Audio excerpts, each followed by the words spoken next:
ஏகனே போற்றி, இணையாடும் ஈசனை போற்றி, பிரணவத்தின் பொருள் தந்து தகப்பன் சுவாமி என்று பெயர் கொண்ட என் குருநாதா போற்றி, ஸ்கந்தாசனம்.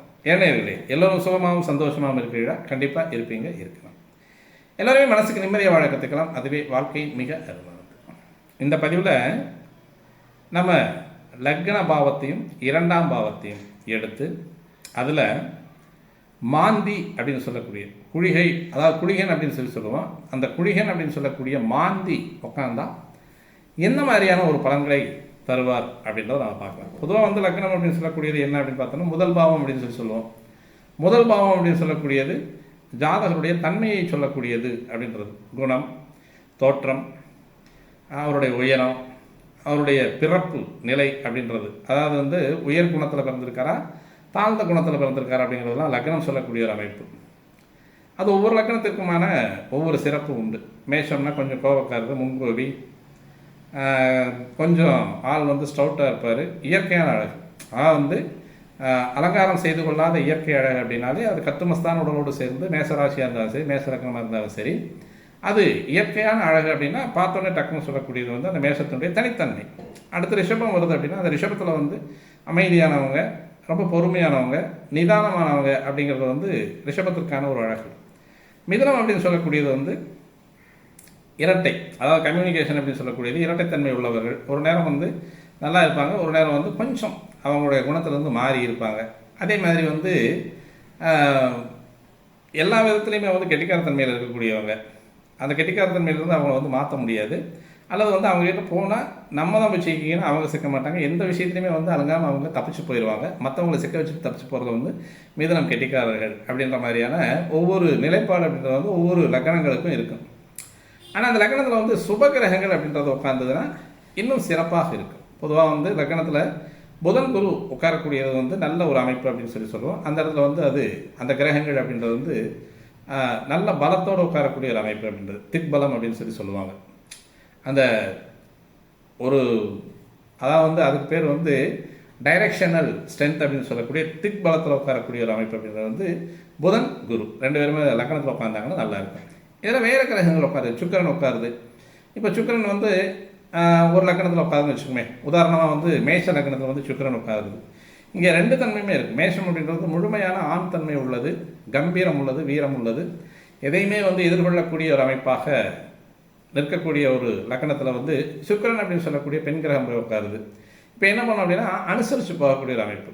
எல்லாத்தையுமே அனுசரித்து, அன்போடு அனுசரித்து, அரவணைப்போடு செல்லக்கூடிய ஒரு அமைப்பு அப்படின்றது சுக்கிரன் போய் உட்காந்தாரு. அது ஒரு சுபகிரகம் தானே.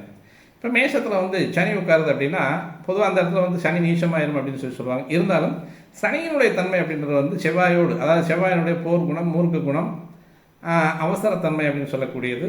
அந்த அவசரத்தன்மை, போர் குணம், மூர்க்க குணத்தை சனி லேசாக அப்படி ட்விஸ்ட் பண்ணி விட்டுருவார். அப்போ இன்னும் கொஞ்சம் அதிகமான மூர்க்க குணத்தை உடையவராகவும் போர் குணத்தை உடையவராகவும் இருக்கக்கூடியவர் அந்த மேஷ லக்னத்தில் சனி உட்கார்ந்தார். குரு உட்கார்றார், தெளிவான முறையில் சிந்திப்பார். அதாவது விவேகம் உள்ள ஒரு அமைப்பு அப்படின்றது அந்த மேஷ லக்னத்தில் குரு உட்கார்றது அப்படின்றது. சூரியன் உட்கார்றார். சூரியன் உட்கார்ந்தா உண்மையிலே மேஷம் தலைமை பண்புக்கு எப்போவுமே தலைமை பொறுப்பெடுத்துக்கூடியது. தலைமை பண்புக்கு ஆசைப்படுவது அப்படின்றத காட்டிலும் தலைமை பொறுப்பெடுத்துக்கக்கூடியது. 10 பேர்த்துக்கும் ஒரு சிரமம் அப்படின்ற போது அந்த 10 பேர்த்தினுடைய சிரமத்தை இவர் பொறுப்பெடுத்து அந்த சிரமத்தை போகக்கூடிய ஒரு அமைப்பு அப்படின்றது சூரியன் உட்கார்ந்தா செய்யும்.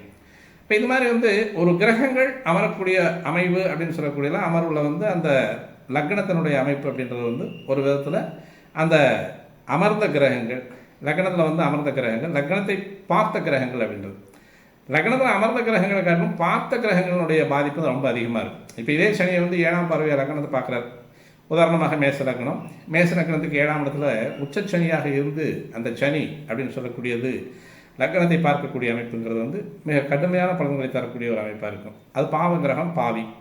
அதே மாதிரி மேஷ லக்னத்துக்கு 10, 11 கூடியவராக இருக்கக்கூடிய கர்மஸ்தானாதிபதி, லாபஸ்தானாதிபதியாக ஒரு அந்தஸ்தில் பாவக ரீதியாக வந்தாலும் அவரே பாதகாதிபதி. அந்த பாதகாதிபதி 7ஆம் இடத்துல போயிட்டு உச்சமாகி மீண்டும் இந்த மேச லக்னத்தை பார்க்குறது அப்படிங்கிறது சனி அங்கே இருக்கிறத காட்டிலும் பார்க்கக்கூடிய அந்த பாவ பலன் அப்படின்றது அவருக்கு அதிகமாக இருக்கும். ஒன்று, வாழ்க்கையில் கடுமையாக கஷ்டப்படுவார். இல்லை அப்படின்னா அடுத்தவங்களை கஷ்டப்படுத்துவார்.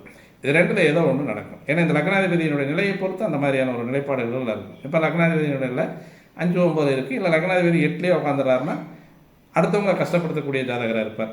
5-9 உட்காந்துட்டார் அப்படின்னா கண்டிப்பாக வந்து அந்த ஜாதகர் கஷ்டப்படக்கூடிய ஜாதகராக இருப்பார். இது மாதிரி வந்து கிரகங்களுடைய பார்வை பலம் அப்படின்றது, கிரகங்கள் இருக்கக்கூடிய பலம் அப்படின்றதுல ரெண்டில் வந்து ரெண்டுமே 2 விதமான ஒரு பலன்களை தரக்கூடியது. கிரகம் இருந்து ஒரு பலனை தரும், பார்த்து ஒரு பலனை தரும். இது மாதிரியான விஷயங்களில் வந்து அந்த லக்னம் அப்படின்னு சொல்லக்கூடியதும் லக்னாதிபதி அப்படின்னு சொல்லக்கூடிய அமைப்பில் வருது. அப்புறம் 2ஆம் பாவம் அப்படின்னு சொல்லக்கூடியது சொல்லுது அப்படின்னு பார்த்தோம் அப்படின்னா, பொதுவாக 2ஆம் பாவம் அப்படின்னு சொல்லக்கூடியது தனம், குடும்பம், வாக்கு அப்படின்றது 3ல் வந்து நிற்கும். இதில் சம்பாதிக்கக்கூடிய பணத்தை சொல்லக்கூடியது தனஸ்தானம் அப்படின்னு சொல்லக்கூடியது தான். நித்தம் வருமானம் அப்படின்னு சொல்லக்கூடிய டெய்லியும் எவ்வளவு நம்மளால் சம்பாதிக்க முடியுது அப்படின்னு சொல்லக்கூடியதும் 2ஆம் பாவம் தான். அதேமாதிரி அந்த 2ஆம் பாவத்தில் வரக்கூடியது வந்து இவருக்கு வாழ்க்கை அப்படின்னு சொல்லக்கூடிய வாழ்க்கை துணை எப்படி இருக்கும், வாழ்க்கை துணை எப்படி அமையும், வாழ்க்கை துணையுடைய அமைவு இவருக்கு எந்த மாதிரியான அமைப்பில் இருக்கும் அப்படின்னு சொல்லக்கூடியதும் 2ஆம் பாவம் தான். அதேமாதிரி அவருடைய கல்வி, கற்ற கல்வி, கற்கக்கூடிய கல்வி, எதை மாதிரியான கல்வியை கற்றுக்கொள்ளக்கூடிய ஒரு அமைப்பு அப்படின்றதெல்லாம் அந்த 2ஆம் பாவம் தான் சொல்லும். அதே மாதிரி வந்து அந்த 2ஆம் பாவம் அப்படின்னு சொல்லக்கூடியது உடல் அப்படின்னு சொல்லக்கூடிய பாகத்தில் வரக்கூடிய ஒரு அமைப்பு அப்படின்றது வந்து முகத்தை குறிக்கக்கூடிய பாகம். கண், காது, மூக்கு, வாய், நாக்கு, பல்லு, தாடை, இது வரைக்கும் இந்த ஃபுல்லாக இந்த சர்ஃபேஸ் வரைக்கும் காமிக்கக்கூடியது வந்து 2ஆம் பாவம் தான். அந்த 2ஆம் பாவத்தில் வந்து சுபகிரகங்கள் உட்காந்துன்னா நல்லா அழகாக இருக்கும், முகம் பொலிவாக இருக்கும். இப்போ 2லேயே சந்திரன் உட்காந்துறாரு, இயற்கையான அழகு, ததும்ப அழகாக இருக்கும். அந்த முகத்தை பார்த்துக்கிட்டே இருக்கலாம்னு தோணக்கூடிய ஒரு அழகுன்னு சொல்கிறோம் இல்லையா. அது 2ஆம் பாவத்தில் சந்திரன் உட்காந்துருந்தாருன்னா அது வந்து தேய்பிரை சந்திரனாக இல்லாமல் சுபகிரக பார்வையோடு ஒரு சந்திரன் உட்காந்துருந்தார் அப்படின்னா அவங்களுக்கு வந்து அந்த பியூட்டிஷியனே தேவையில்லை. அழகு, அதாவது வந்து செயற்கை அழகே தேவையில்லை. ஒரு சின்ன பவுடர் கூட பூசணுங்கிற அவசியம் இல்லை.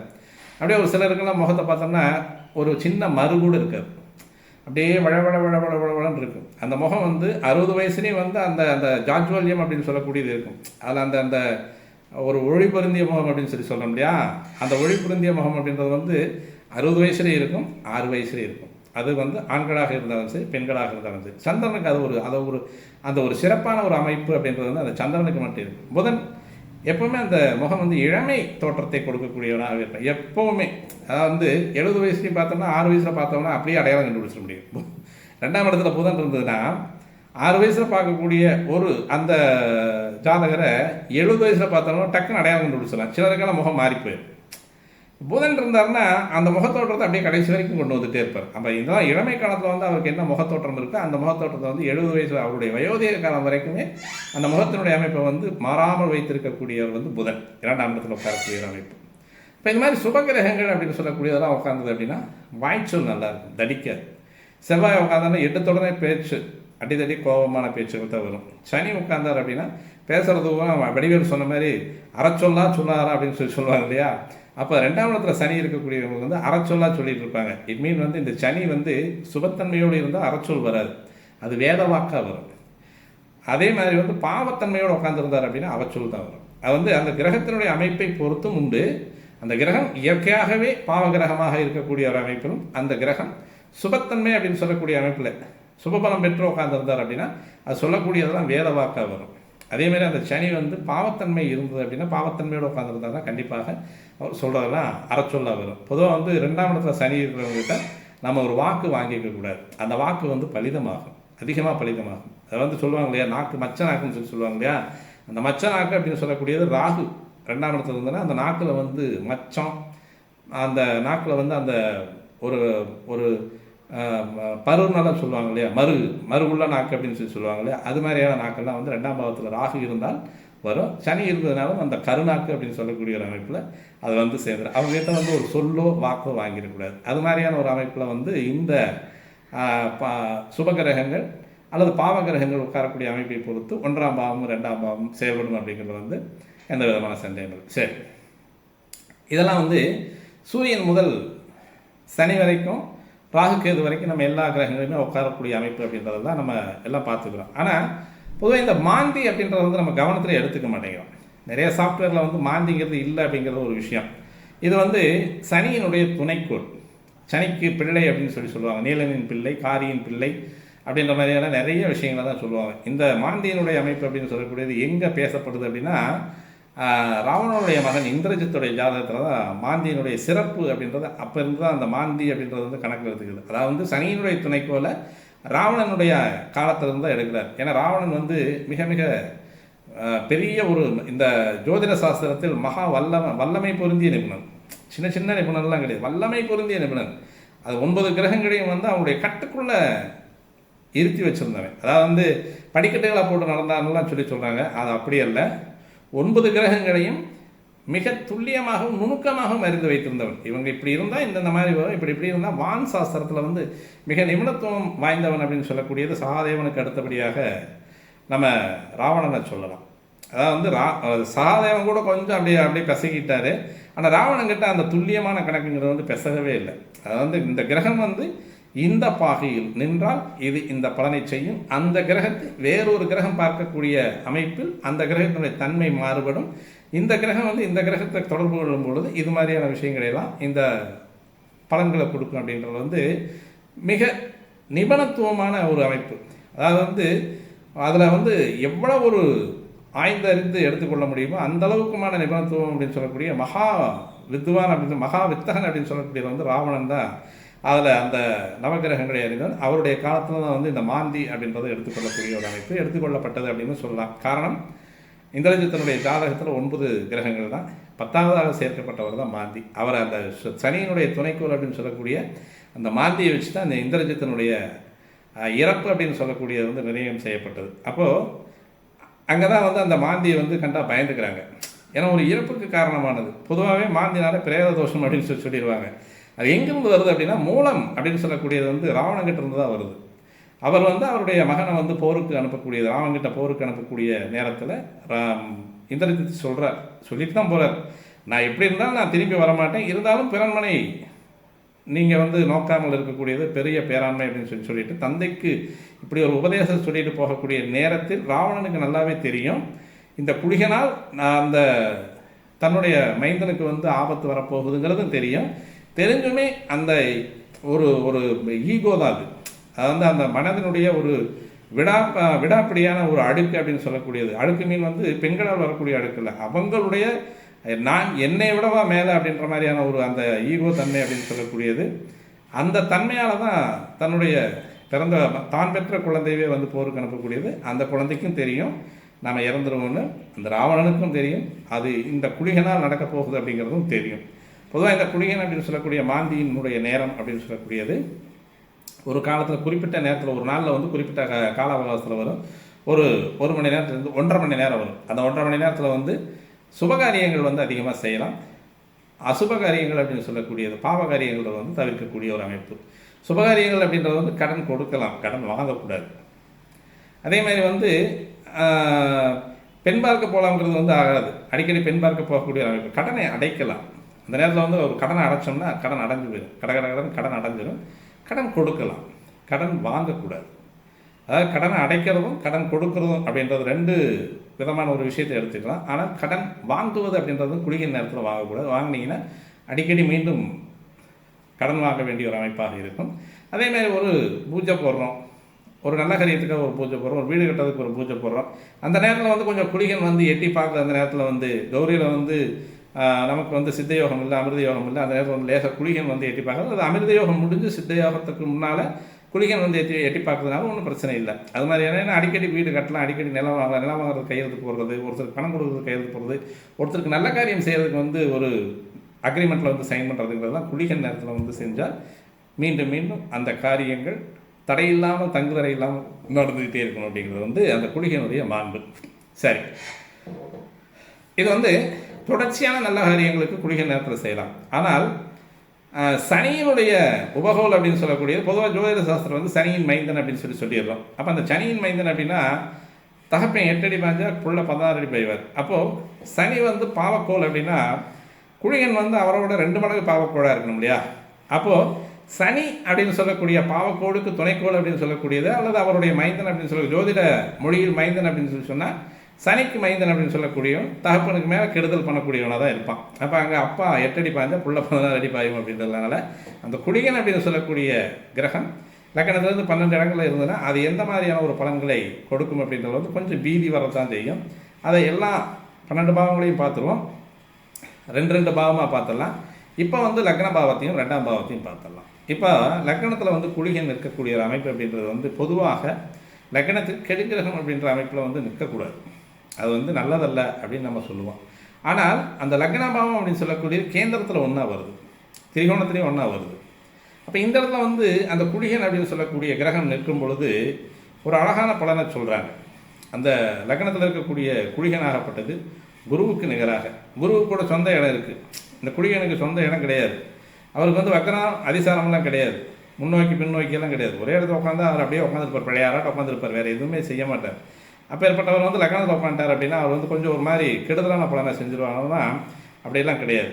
அந்த இடத்துல உட்காரக்கூடிய ஒரு அமைப்பு அப்படின்னு சொல்லக்கூடிய அதை வந்து சனி பார்த்தாலோ அல்லது வேறு ஒரு பாவகிரகங்கள் அப்படின்னு சொல்லக்கூடிய ராகு தொடர்பு கொண்டாலோ கேது தொடர்பு கொண்டாலோ அது வந்து அது அந்த கடுமையான பலனை தருவதையோடைய மற்றபடி பெருசாக வந்து கடுமையான பலனை தருவதற்கு அது கிடையாது. அது எப்படி இருக்கும் அப்படின்னா, காணப்பா இன்னும் ஒரு செயலை கேடு கனமுள்ள குடியினுமே பதியில் நிற்க, ஆனப்பா அகம் பொருளும் நிலமும் காடி அப்பனே அயன் விதியும் தீர்க்கும் சொல்லு அப்படின்னு சொல்லுவார்.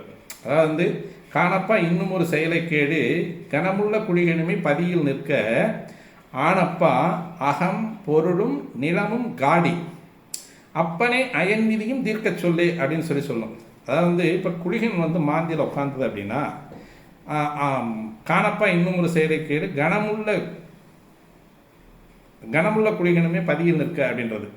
கனமுள்ள குளிகன் அப்படின்னா லக்னத்தில் இருக்கக்கூடிய குளிகனுடைய அந்த டெப்த் அப்படிங்கிறது வந்து ரொம்ப பலமாக வைப்பார். லக்ன பாவம் அப்படின்றது வந்து ஒரு ஜாதகருக்கு மிக முக்கியமான பாவம் இல்லை. அதனால் வந்து அந்த கணம் அப்படின்னு சொல்லக்கூடிய அந்த கனமுள்ள குளிகன் பதியில் நிற்க, ஆனப்பா அகம் பொருளும் நிலமும் காடினா இப்போ மலேசியா வாக்கில் பார்த்தோம்னா காடினா மலேசியா பாம்பேலாம் காடினா வண்டி. இப்போ காடினா வண்டி, அகம் பொருளும் நிலமும் காடி அப்பனே அயன் விதியும் தீர்க்க சொல்லு அப்படின்றது. அப்போது குளிகன் வந்து லக்னத்தில் இருக்கும்போது நல்ல பொருளாதாரத்தை கொடுக்குது, நல்ல வசதியை கொடுக்குது, நல்ல வண்டி வாகனத்தை கொடுக்குது, நிறைய நிலங்களை கொடுக்குது அப்படின்றது இந்த பாடலினுடைய வரிகள்.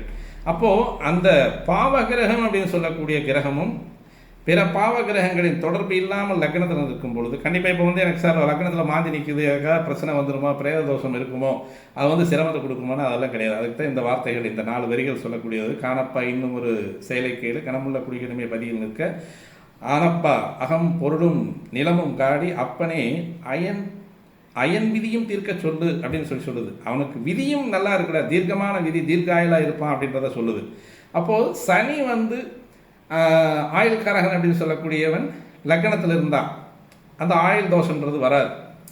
அதே மாதிரி சனி வந்து லக்னத்தில் இருக்கும் பொழுது அவங்க வந்து ஒரு செயல் எடுத்தாங்கன்னா அந்த செயலை முடிக்காம விட மாட்டாங்க. அதே பண்பு அப்படின்றது வந்து இது 6 மடங்கு அதிகமாக இருக்கும். ஒரு செயலை எடுத்துட்டாங்க அப்படின்னா அந்த செயலில் வந்து வெற்றியை பார்க்காம விட மாட்டாங்க. இந்த மாந்தி வந்து லக்னத்தில் இருக்கக்கூடிய ஜாதகர்கள் அதில் வந்து மாற்று கருத்தே கிடையாது. அப்போ வந்து லக்னத்தில் மாந்தி இருக்கக்கூடிய ஒரு அமைப்பு அப்படின்றது வந்து பெருசாக வந்து அந்த ஜாதகரை கெடு பலன்களை கொடுக்காது, பாவ பலன்களை கொடுக்காது அப்படிங்கிறது வந்து தெளிவாக தெரியுது. அதற்கடுத்து 2ஆம் இடத்துல இருந்தால் தான் கொஞ்சம் சிரமத்தை கொடுக்கும் அப்படின்னு சொல்லுது.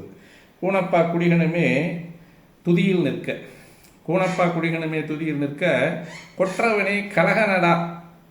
முதல்ல வந்து கூணப்பா குடிகனுமே துதியில் நிற்க கொற்றவனே கலகனடா நேத்திர ரோகன் அப்படின்னு சொல்லுது. தானப்பா தனவிரையும் தோடம் சொல்லு தரணையில் துற்றன் என்று கூறுகிறே அப்படின்னு சொல்லும். கூணப்பா குடிகனுமே துதியில் நிற்க, துதினா 2ஆம் பாவம், அது சொல்கிறோம் இல்லையா, வாக்கு அப்படின்னு சொல்கிறோம் இல்லையா. கூணப்பா குடிகனுமே துதியில் நிற்க கொற்றவனே கலகனடா நேத்திர ரோகன் அப்படின்னு சொல்லுது. அப்போது 2ஆம் பாவத்தில் வந்து குடிகன் இருக்கக்கூடிய ஒரு அமைப்பு தான் வந்து கொஞ்சம் சிரமத்தை கொடுக்கக்கூடிய ஒரு அமைப்பாக இருக்குது. கூணப்பா குடிகனுமே துதியில் நிற்க 2ஆம் பாவத்தில் நிற்கக்கூடிய ஒரு அமைப்பு என்ன சொல்லுது அப்படின்னா, கொற்றவனே கலகனடா நேத்திர ரோகன் அப்படின்னு சொல்லுது. கலகம் அந்த அவங்க வரக்கூடிய வாய்ப்பேச்சே வந்து கலகத்தை உருவாக்கக்கூடிய ஒரு அமைப்பாக தான் இருக்கும். பேசும்போதே கராராக பேசக்கூடிய ஒரு அமைப்பு, பேசும்போதே 2 பேர்த்துக்கு ஏதோ ஒரு எரிசலக்கூடியது, 2 பேர்த்தை ஹர்ட் பண்ணக்கூடிய அளவுக்கு பேசக்கூடிய அமைப்பு அப்படின்றது வந்து 2ஆம் இடத்தில் குடிகன் இருந்தால் அந்த மாதிரி இந்த அதாவது வந்து கொற்றவனே கலகனடா நேத்திர ரோகன் கண்ணுக்கு வந்து பாதிக்கும் அப்படின்னு சொல்கிறாங்க. இது வந்து முழுமையாக சூரியனுக்கு எதிர்கிரகம் அப்படின்னு சொல்லக்கூடிய, சூரியனுக்கு பகை கிரகம் அப்படின்னு சொல்லக்கூடியது குளிகன். அப்போ அந்த குளிகன் போயிட்டு 2ஆம் இடம் அப்படின்னு சொல்லக்கூடிய இடத்துல உட்காந்ததுன்னா நேத்திரம் அப்படின்னு சொல்லக்கூடிய கண்ணை பாதிக்கக்கூடிய அமைப்பாக இருக்கும். ராகு உட்கார்ந்தா கேது உட்கார்ந்தா, ராகு உட்கார்ந்தா கொஞ்சம் லேட்டாக பேசுவார். ஆனால் பேசக்கூடிய லேட்டாக பேசணும், லேட்டஸ்ட்டாக பேசுவார் அப்படின்னு சொல்லி ஒரு 3 வருஷம் 4 வருஷம் வரைக்கும் கொஞ்சம் பேசாமல் தான் இருக்குது அந்த குழந்தை. அப்புறம் பேசும் பாருங்க, அதை கேட்கவே முடியாது. கேது உட்காந்தாலும் 2 வருஷம் 1.5 வருஷம் 3 வருஷத்துக்குலாம் பேசாமல் இருக்கு. அப்புறம் பேசும் பாருங்க, அது பேசுகிறத நம்ம வந்து புரிஞ்சுக்க முடியாது. இப்போ கேதுவும் ராகும் உட்காந்து 2ஆம் இடத்துல உட்காந்துருக்கிறது அப்படின்றது ஒரு விதமான ஒரு விஷயமா இருக்கும். அது வந்து வாக்கு அப்படின்னு சொல்லக்கூடிய இடத்த வந்து பாதிக்கக்கூடியது. இந்த குளிகன் உட்கார்றது வந்து நேத்திர ரோகன் அப்படின்னு சொல்லுது, கண்ணுக்கு பாதிக்கக்கூடிய ஒரு அமைப்பாக இருக்கும். தானப்பா தனவிரயம் தோடம் சொல்லு அப்படின்னு சொல்லுது. அப்போ 2ஆம் இடத்துல உட்காந்து குளிகன் உட்காந்துருந்தது அப்படின்னா இங்கே வந்து சுபகிரக பார்வை இருந்தால் தனவிரயம் ஆகாது. கெடுகிரக பார்வை பாவகிரக பார்வைகள் இருந்ததுன்னா கண்டிப்பாக தனவிரயம் ஆகும் அப்படின்றது. தானப்பா தனவிரயம் தோடம் சொல்லு தரணியில் துஷ்டன் என்றும் கூறு அப்படின்றது. அவன் தரணியில் அவனால் வந்து பெரிய பிரச்சனைகள் தான் வருமே ஒழிய நன்மை வர்றதுக்கான வாய்ப்புகள் கிடையாது அப்படின்றத வந்து தெளிவாக வந்து இந்த பாட்டு சொல்லுது. அப்போது லக்னத்தில் உட்காரக்கூடிய குளிகன் வந்து பெருசாக வந்து பாதிப்பை உருவாக்குவதில்லை. 2ஆம் இடத்தில் இருக்கக்கூடிய குளிகன் வந்து கொஞ்சம் பாதிப்பை உருவாக்குது அப்படின்றதான் இதனுடைய நிதர்சனமான உண்மை. இதுலேயே ராகு 2ஆம் இடத்துல உட்காந்தா கொஞ்சம் லேட்டாக பேசுவாங்கன்னு சொல்லலாம். அப்போ ராகு 2ஆம் இடத்துல இருக்கக்கூடிய ஒரு அமைப்பு அப்படின்றது லேட்டாக பேசினாலும் படிப்பு வருமா சார்? உடனே நம்ம வந்து குளிகன் உட்காந்தோடனே நேத்திர ரோகன் அப்படின்னு சொல்லிடலாம். கண்ணுக்கு பாதிக்கும்ன்றதை தெளிவாக சொல்லிவிட்டேன். 2ல் சூரியன் இருந்தாலும் பல்லுக்கு பாதிக்கும்.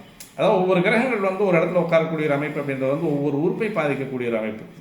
சூரியன்னா வந்து எலும்பு, கால்சியம் அதிகமாக இருக்கக்கூடிய ஒரு அமைப்பு. அப்போ பல்லை பாதிக்கும். பல்லு வந்து பொக்கையாயிரும். அதே மாதிரி வந்து நம்ம பல்லுக்கு கேப்பை போடுறது, பல்லு எங்கேயாவது இருக்கும் கால்சியம் கம்மியாக அந்த ஈறுகள் வந்து மோசமாகி அது பல்லை வந்து கிரிப்பெல்லாம் விட்டுறது. 30 வயசு 35 வயசுலேயே பல்லு கட்டிக்க வேண்டிய ஒரு காலகட்டம், கூறு இதை மாதிரிலாம் வரும். கண்ணாடியெல்லாம் போட வேண்டிய ஒரு காலகட்டம்லாம் வந்து இந்த 2ஆம் இடத்துல வந்து சூரியன் இருந்தால் கண்டிப்பாக நடக்கும். அதே மாதிரி குளிகன் அப்படின்னு சொல்லக்கூடிய கிரகமும் 2ஆம் இடத்துல இருந்தால் அதாவது வந்து தரணியில் கலகண்டா நேத்திர ரோகன் அப்படின்னு சொல்லி முடிச்சிட்டார். அதுக்கடுத்து ராகு இருந்தால் அப்படின்னா இந்த 2ஆம் இடத்துல இருக்கக்கூடிய ராகு சொல்லக்கூடியது என்ன அப்படின்னா படிப்பில் வந்து தடை ஏற்பட்டுதா அப்படின்னு சொன்னால் ராகு இருந்தால் தடை ஏற்படாது, கேதி இருந்தால் தான் தடை ஏற்படும். அந்த கேதி இருந்தாலும் தடையை ஏற்படுத்தாது. அங்கே படிக்கிறத வந்து கொஞ்சம் கஷ்டப்படுத்தி கொடுக்கும். அதாவது கடினமான கல்வியை எடுத்து படிக்கக்கூடியவங்களாம் கேது 2ல் இருக்கக்கூடியவங்க தான். ராகு 2ல் இருக்கக்கூடியதெல்லாம் நிறைய இலக்கியங்களை படைக்கக்கூடிய மகான்கள் தான் ராகு 2ல் இருந்தால் மிகப்பெரிய மகான்கள். படிச்சிருக்கிறது 6ஆவதாக இருக்கும், 7ஆவதாக இருக்கும், அல்லது 8ஆவதாக இருக்கும். 8ஆம் கிளாஸ் தான் படிச்சிருப்பாங்க. ஆனால் அவங்களுடைய இலக்கிய படைப்புகள் எல்லாம் வந்து வரலாறு படைக்கக்கூடிய இலக்கிய படைப்புகளை மிக தெளிவாக துல்லியமாக படைத்திருக்கக்கூடிய மகான்கள் எல்லாம் 2ல் ராகு இருக்கக்கூடிய மகான்கள். கேது என்ன செய்யும் தெரியுமா? அப்படியே முழுமையாக ஞான மார்க்கத்தை கற்றுக் கொடுக்கக்கூடியவனாக இருப்பான். இங்கே இந்த ராகு வந்து இலக்கியத்தை கொடுத்தார் அப்படின்னா கேது வந்து ஆன்மீகத்தை சொல்லிக் கொடுக்கும், நிறைய ஒழுக்கத்தை சொல்லிக் கொடுக்கக்கூடியவனாக இருப்பான். அது அப்படியே முழுமையாக ஒரு ஞான மார்க்கத்தை கொடுக்கக்கூடியவனாக